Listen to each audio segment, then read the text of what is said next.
certaines situations yoo xam ne su amee on cherche pas le coupable on doit chercher des solutions. C'est-à-dire un gouvernement am na situation yoo xam ne bu taxawee tu dois chercher des solutions. boo génnee ci solution yi ba pare après tu vas chercher le coupable. mais yow manoo problème boo xamante ne xaw ma da nga ko imaginer xaw ma. mais ba pare bëgg ci taxaw ne doo bouger doo avancer doo jàll ci leneen ton ministre de l'économie essaye même de te tirer vers la bonne direction pour ngeen génn ci situation bi ngeen ne. et vous refusez. même communiqué dem bi da ngay xam ne Abdourahmane lu tax mu wax loolu yépp c'est pour que ñu génn ci coow bi. boo comprendre si tu peux lire entre les lignes c'est pour dire aux gens arrêtez bàyyi leen mbirum dette cachée passons à autre chose on va vers un nouveau programme. mais supposons Demba je pense que moom moo ko doon wax il avait posé une question pertinente supposons qu'il n'y ait vraiment pas de dette cachée supposons que ces rapports yi nga xamante ne nii moom la Olivier nga mu àndal di laaj duñ leen ko mës a jox loolu yan répercussion la mën a am réellement ci ki nga xamante ni moom moo di suñu premier ministre le chef de notre gouvernement. def ko dara tàmm na ko di. non si war na mën a am répercussion benn premièrement mooy Macky Sall doit le poursuivre pour calomnie pour man su ma doon Macky Sall je vais le poursuivre pour diffamation et le président de la République doit le poursuivre pour diffusion de fausses nouvelles. Et le Sénégal doit le poursuivre pour haute trahison. Non mais c'est très important parce que en fait non. Palais de la justice. non moo nekk nii wala yor. seen d'inculpation yi sax na de. non pour moi c'est très important. pour man benn dafa xotti war may Macky Sall ak administration bi. comme administration bi dañoo am obligation de réserve ñoom dugguñ ci wax ji Macky Sall tête de file. dafa ak pool d'avocats mi dañ ko war a poursuivre pour diffamation benn ñaareel ba xaw ma président la xaw ma kan mais le procureur doit s'autosaisir pour diffusion de fausses nouvelles parce que ñun ñii ku fi def diffusion de fausses nouvelles doo fanaan sa kër si nga su boobaa baal ma de allez-y su boobaa buñ demee ba nga xam ne mbir mi leer na Macky Sall set ci wicc walaay du ko porter plainte da koy bàyyi ak Sénégal yi ñaareel bi mooy yaa ngi naan procureur mu topp ko nangam déedéet maanaam valeur moo koy may mu xam ne moom waxul dëgg mu démissionné. non xam nga li tax ma wax lii. parce que situation bi ñuy dund ni na fi 18 mois. mais déclaration bi moo ñu ko teg. demuñu dikkuñu. FMI ngi ñëw di baagante suba ak ngoon guddeeg bëccëg mënuñoo déggoo ak FMI suñu nouveau programme bii nga xamante ne ñoom ñëw nañ pour waxtaanee ko ba léegi mënul avancer mais c'est à cause de cette déclaration là. mënuñoo am xaalis banque mondiale mënuñoo am xaalis banque centrale Union européenne autant pour moi mënuñoo am xaalis. ci suñu partenaires financiers yi FMI mënuñoo jox garantie mais c'est à cause de ces déclarations là et déclarations yi moom moo ko def moo tax réew mi avancé wul donc bu fekkente ne réew mi avancé wul ndax moom moo def déclaration bi on doit tirer toutes les conséquences de ces déclarations mais mu faire face à ses responsabilités démissionner moo ci gën a tuuti moo ci gën a tuuti mais ci yoon dafa war a def liggéeyam ci yeneen ministre des finances yi fi nekkoon tamit ils sont pas inquiets. non du question inquiet sax mais man ñoom waxuñu ci dañoo toog di xool. te koo ci waxal Fofana koo ci waxal Abdoulaye Daouda Diallo waxul ne patt moom silence bi moom kenn comprendre ci koo xam ne dañ la diin ne la yow mii kat yow sàcc nga ngay dégg au vu aussi de tout le monde nga nekkoon ministre des finances Mouhamadou Moustapha Ba dee na ko yàlla yërëm bu doon dund moom dina setal boppam parce que moo leen gën a maîtriser yëf yi gën leen xam dina leen ko wan lépp nu mu demee A ba Z mais Amadou Ba tamit toog ne pat mais sa waay tamit ci ñoo xam ne dañ leen il y a que Macky moo jóg ne moom day setal boppam te pourtant sax est-ce que la responsabilité de Macky est engagée dans cette histoire directement parce que bu dee xaalis ministre des finances oui ministre des finances moom mooy kii il y a la cour suprême bi nga xam ne moom moo lay jox moom ngay requérir avis pour mën a lebi bu weesoo loolu Macky lan nga ko mën a reprocher dans cette histoire mais dafa jóg quand même parce que xam na ne ñaar ñi ngi toog ne patt di xoole moom ñi nekkoon ay ministre des finances doon gérer kopparum réew mi saa waaye te ñu ngi taxaw te booy wax ay haute trahison lan ngay toppee Macky Sall haute trahison donc dañoo war a wax Amadou Ba Birima Mangara Abdoulaye Daouda Diallo ñu ngi ne patt non Amadou Hott ñoom ñëpp dañu war a wax mais kenn sañu cee wax man xaw ma ragal gi ñu ragalee Ousmane Sonko fan lañ ko teg ñoom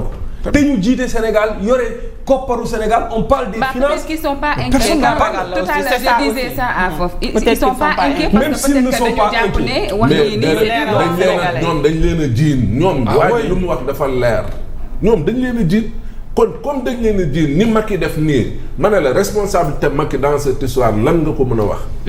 mais fii nii xam nañ ne ministre des finances mooy toppatoo xaalisu Sénégal. bu dee garantie souveraine foofu nañu requérir le président de la République peut-être son avis mu mën ko joxe et tout ñu dem. mais je veux dire les ministres de finances yi nga xam ne sous Macky ba période bi ñu jël 2019 ba 2024 mais ana Abdoulaye Daouda Diallo ana Amadou Ba tamit. mais mënu ci ne patt jàpp seen ñàmbur. lan moo xew daa am lu ñuy ragal. wala lan mooy problème. il faut qu'il nous le dise. Et on a aussi vu automatiquement après la conférence de presse du pôle d'avocats de Macky Sall en parallèle ñu annoncé ab conférence de presse certainement en guise de réplique maa ngi ciy gis Waly Diouf Bodian gis ci Dame Mbodj gis ci Cheikh Bara Ndiaye gis naa ci sànq ni itam Ngagne Demba Touré ak keneen ki ne seen ginnaaw est-ce que ñoom ñoo war a keneen ki ne seen ginnaaw moom kan la nag. non du ma ko du ma koy xàmmee man xam nga ñi ma xàmmeewul moom du ma mën a wax seen tur wax xam ngeen ko en tout cas boo leen ko fàttali ko rek maa ngi yéen a yem ak keneen ki ne ci seen ginnaaw alors est-ce que ñoom ñoo waroon répliquer de sitôt est-ce que c'est de leur ressort sincèrement de venir pour trouver des docteur Babo Amadou Ba voilà est-ce que c'est de leur ressort de venir trouver des justificatifs vaille que vaille à servir à la population parce que ñun tamit fondamentalement c'est pas de ça dont on a besoin est-ce que ci rapport bi la ñuy wax yàq der képp moo ci nar a on pense parce que aujourd'hui gisuma fii dara loo xamante ne nii war nañoo avocat bi laaj leen ay wax de rapport la leen laaj rapport la leen laaj je parle dans ce sens lu ñuy wax ngoon bind leen de bu subaa ngeen lu ñuy wax xam nga lu ñuy wax ngoon Macky Sall tapet la bu amoon fit mooy ñëwal boppam wax tapet la toog fële di yónnee boo ñimee kat ñëwal ci dëkk bi nga wax lii la ñuy wax bu ñu paree attaqué avocat yi fa nekkoon bu ñu attaqué avocat yi fa nekkoon bu ñu paree xas gouvernement Macky Sall ñi fi mës a jaar ñëpp lii de ngoon lii ponk yi ma la wax taggaale Ousmane Sonko lu mu ñu mës a wax dëgg la lu mu ñu mës a wax gis nañ ko nii naa nële taggaale FMI mi nga xam ne dañ doon wax baaxul ñeenti thème yii duñ ko jéem lii la ñuy wax ngoon leneen duñ ko wax yow xam nga ne bu ñuy wax ay rapport ay juriste su toog wax nga woo Cheikh Bara Ndiaye pour mu wax ci vraiment nga war a xam ne ñëw pour tontu ci rapport bi est-ce que ci rapport yi la ñuy wax. déedéet est-ce que duñu wax ci 8 milliards yeeg nañ koy séddalee ci barkeel ak yooyu man foofu laa leen. mais ñooñu dama ne la waaw moo tax ma ne la man ci 8 milliards yeeg. dama ne la ma ca Touba yooyu la ñuy waxtaane mais duñu wax ci rapport làmmiñ ak rëy làmmiñ waaw pour manipuler ndongo. kese. maanaam xam nga équipe moom. entre bu classé rek nga xam li ko tax a jóg. attaqué waale bi ñuy classé neex làmmiñ ak bugaan ci plainte bi waaw ak attaqué waale bugaan ci plainte bi. à ce moment nag mën nañ leen pas liggéey ngeen Ahmed n'est jamais sérieux. Fofana, sincèrement, aujourd'hui, peut-être ma question est celle des autres, mais est-ce que c'est de leur ressort de venir nous parler de choses aussi sérieuses, aussi sensibles, de finances, de sommes d'argent colossales, de dettes encore, rawatina ak bu ñu naan nëbb nañ ko nëbbuñu ko est-ce que ku jugee port ku jugee SOGEP ku jugee feneen ñoom ñoo war a dajaloo certainement pour répliquer à ça. soxna si fii kenn moo ñu war a tontu à la limite bu dul moom di ministre am des finances muy Ousmane Sonko képp Abdourahmane Sarr moom wax na waxam moom tontu na moom ba pare mais bu amee ku fiy wax fii Ousmane Sonko la mbaa Cheikh Diba képp ñoom ñaar le reste nag lépp ce n'est que bavardage la képp amul benn njëriñ lu ñuy wax Ousmane Sonko mi soulevé wax ji mi wax waxum detu caché moom moo ñu ci mën a indil ay réponses Cheikh Diba mi nga xam ne moom démb moom moo fa nekkoon tey moo nekk fii moo fekk lépp moom moo ñu ci mën a indil ay réponses mais le reste yëpp amaluñu ñun benn njëriñ yow Bara Ndiaye yow yaa ngi fii ñu toppee la mbirum oto jàmbur yow xamoo ne sax ne oto bi nga jënd waa ji dafa dóor waa ji